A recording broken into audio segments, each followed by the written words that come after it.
ہم کو روک نہ پائے گی جو حق کی راہ میں آئے گی، دیوار گرا دی جائے گی۔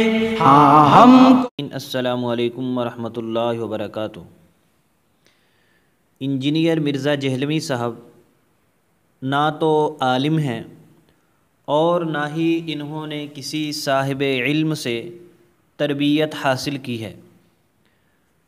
تھوڑا عرصہ چند گمراہوں کی صحبت پائی ہے اور چند کتابوں کا مطالعہ کر کے عوام الناس کے سامنے فقہی اجتہادی مسائل پر گفتگو کرنا شروع کر دی ہے۔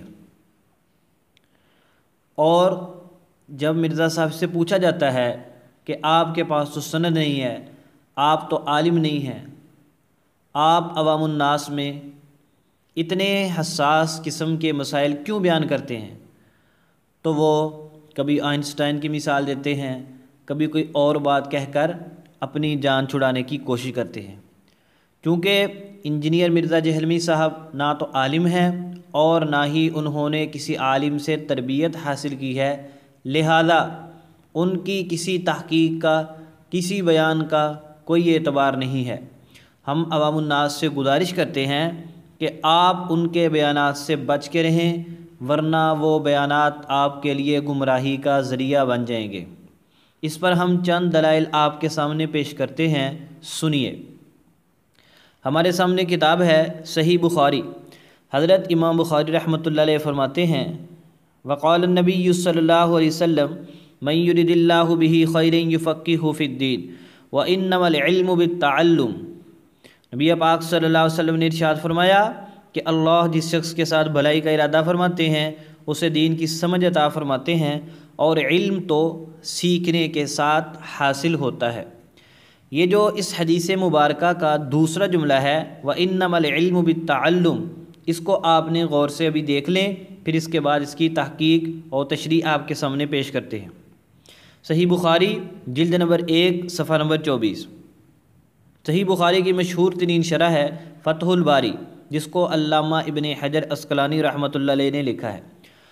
انہوں نے اس حدیث مبارکہ کی تخریج میں مختلف حوالہ جات پیش کیے ہیں، اور انہیں ساتھ یہ بھی فرمایا کہ اس حدیث مبارکہ یعنی من یرد اللہ بہ خیرا یفقہہ فی الدین کے بعد جملہ ہے انما العلم بالتعلم، اس کو حضرت امام بخاری رحمۃ اللہ علیہ کا قول نہ سمجھنا، بلکہ یہ بھی نبی پاک صلی اللہ علیہ وسلم کے اس ارشاد کا حصہ ہے۔ آگے حضرت علامہ ابن حجر عسقلانی نے انما العلم بالتعلم کی جو تشریح فرمائی ہے، آپ نے اس کو غور سے دیکھنا ہے۔ علامہ ابن حجر فرماتے ہیں والمعنى ليس العلم المعتبر الا المأخوذ من الانبیاء وورثتهم على سبیل التعلم۔ وہ فرماتے ہیں کہ اس جملے کا مطلب یہ ہے کہ نہیں ہے علم معتبر مگر وہ جو انبیاء سے حاصل کیا جائے، یعنی معتبر علم صرف وہی ہے جو انبیاء سے حاصل کیا جائے، اور جو انبیاء کے ورثہ سے حاصل کیا جائے سیکھنے کے طریقے پر۔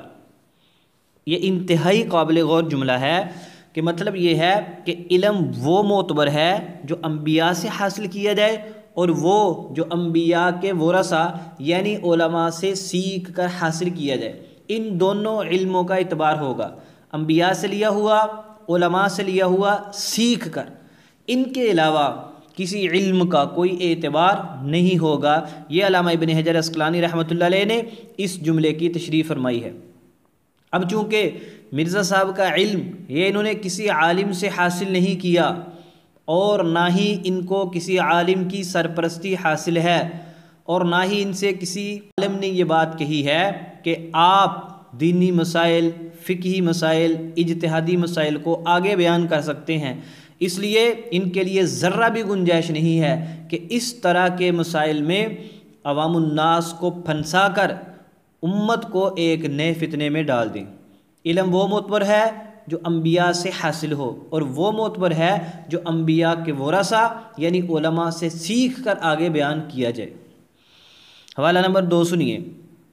حضرت امام مالک رحمۃ اللہ علیہ فرماتے ہیں کہ میں نے بہت سے لوگوں کو دیکھا اس شہر میں کہ وہ حدیثیں بیان کرتے ہیں لیکن ان کی حدیثوں کو لیا نہیں جاتا، وہ بیان تو کرتے ہیں لیکن ان کی حدیثوں پر توجہ نہیں دی جاتی، قابل اعتبار نہیں سمجھا جاتا۔ کیوں؟ لیسوا بائمہ، وہ دینی پیشوا نہیں ہیں۔ آگے وہ فرماتے ہیں امام ابن وہب، میں نے کہا حضرت امام مالک رحمۃ اللہ علیہ سے کہ ان لوگوں کی احادیث کیوں نہیں لی جاتی، حالانکہ بہت سے لوگ ایسے ہیں جو عمر میں ان سے تھوڑے ہیں لیکن ان کی حدیث تو لی جاتی ہے۔ حضرت امام مالک رحمۃ اللہ علیہ نے انتہائی بہترین جملہ ارشاد فرمایا، آپ نے اس کو غور سے سننا ہے۔ حضرت امام مالک فرماتے ہیں قال نعم، جی ہاں، وَيَجِبُ أَن يَكُونَ حِفْظُهُ مَأْخُوذًا عَنِ الْعُلَمَاءِ لَا عَنِ الصُّحُفِ، فرمایا واجب ہے یہ بات کہ ہو ان کا علم کہاں سے؟ علماء سے، نہ کہ صحیفوں سے۔ کیا مطلب؟ کہ اس علم کو لیا جائے گا جو علماء سے محفوظ کیا جائے، نہ کہ وہ علم جو اپنے طور پر کتابوں سے پڑھ کر آگے بیان کرنا شروع کر دیا جائے۔ جو علماء سے حاصل ہوگا وہ قابل اعتماد ہے، وہ قابل اعتبار ہے، اس کو معتبر سمجھا جائے گا، نہ کہ صحیفوں کا، کتابوں کا۔ اور کتابیو سن لو، نہ میں وابی نہ میں بابی، بابوں پر تو تمہاری میں نے طبیعت سیٹ کر دی ہے پچھلے بیان میں، اس کا تو علمی تحقیقی جواب تمہارے بس میں نہیں ہے۔ کمنٹوں میں گالیاں دینی ہے دیتے رہو، تمہاری مرضی، وہ تمہاری شکست ہے۔ جو تم نے شبہات چھوڑے ہیں انشاءاللہ میں ایک دوسری ویڈیو میں اس کا جواب بھی دوں گا۔ تو کیا فرمایا؟ علم وہ معتبر ہے جو علماء سے حاصل کیا جائے، وہ معتبر نہیں ہے جو اپنے طور پر صحیفوں سے لے لیا جائے۔ صحیفہ مددگار ہے، اصل تمہیں عالم بتائے گا، اس کی تشریح کرے گا، اس کی توضیح کرے گا، کہاں بیان کرنا ہے یہ بتلائے گا، کس شخص کو کس طرح مسئلہ بتانا ہے تمہیں عالم بتائے گا۔ اپنے طور پر چند کتابیں پڑھ لی اور 10-20 لوگ بٹھا کر اور محقق عالم بننا شروع کر دیا اور مختلف قسم کی لوگوں کے اندر باتیں پھیلانا شروع کر دی۔ الکفایہ فی علم الروایہ خطیب بغدادی کی کتاب ہے، یاد رکھو یہ اصول حدیث کی کتاب ہے، انتہائی اہم حوالہ ہے، جلد نمبر 1 صفحہ نمبر 162۔ تیسرا والا سنیے، ابو مصعب فرماتے ہیں میں نے حضرت امام مالک بن انس سے سنا۔ حضرت امام مالک بن انس المدنی ائمہ اربعہ میں سے بڑے امام ہیں، کتنے جلیل القدر امام ہیں۔ وہ فرماتے ہیں میں نے فتویٰ نہیں دیا یہاں تک کہ میرے بارے میں 70 لوگوں نے اس بات کی گواہی دی کہ میں فتویٰ دینے کا اہل ہوں۔ یعنی وہ فرماتے ہیں جب تک کہ 70 علماء نے تصدیق نہیں کر دی کہ میں فتویٰ دے سکتا ہوں، میں مسئلہ بتا سکتا ہوں، اس وقت تک میں نے کوئی فتویٰ نہیں دیا۔ تو جب 70 لوگوں نے میری تصدیق کر دی تو اس کے بعد میں نے آگے فتویٰ دینا شروع کیا ہے۔ حلیۃ الاولیاء جلد نمبر 6 صفحہ نمبر 316۔ حضرت امام مالک رحمۃ اللہ علیہ کو تو 70 بندوں نے فتویٰ دیا، 70 بندوں نے تصدیق کی کہ آپ فتویٰ دے سکتے ہیں، پھر شروع کیا۔ وہ اس انجینئر کو تو پتہ نہیں 70-100 بندہ منع کر رہا ہے، تمام علماء منع کر رہے کہ تم ایک جاہل آدمی ہو، تم نے علم کسی عالم سے نہیں سیکھا، نہ تم کسی کی سرپرستی میں ہو، تم دینی مسائل مت بیان کرو۔ لیکن یہ باز نہیں آتا، یہ انسان کا بچہ ہی نہیں بنتا۔ اور پھر ہماری عوام اللہ معاف کرے نئے نئے تحقیقات کے شوق میں اس کے پیچھے پڑے ہوئے ہیں۔ تو میرے بھائیو آپ کی مرضی ہے، آپ جس سے مرضی حاصل کرے۔ یہ ہم نے ایک حدیث مبارکہ آپ کے سامنے پیش کر دی اور علماء کا اصول آپ کے سامنے بیان کر دیا کہ کس بندے کا علم معتبر ہے، کس کا معتبر نہیں ہے، دینی مسائل میں کون گفتگو کر سکتا ہے اور کون گفتگو نہیں کر سکتا۔ حضرت امام مالک رحمۃ اللہ علیہ جیسا بندہ کہتے ہیں 70 بندوں نے تصدیق کی تو اس کے بعد میں نے جا کر فتویٰ دیا، اور ایک بندے کی نہ لوگ تصدیق کرے بلکہ الٹا اس کو منع کر رہے ہیں، وہ پھر بھی بات نہیں آتا، اس کو کیا کیا جا سکتا ہے؟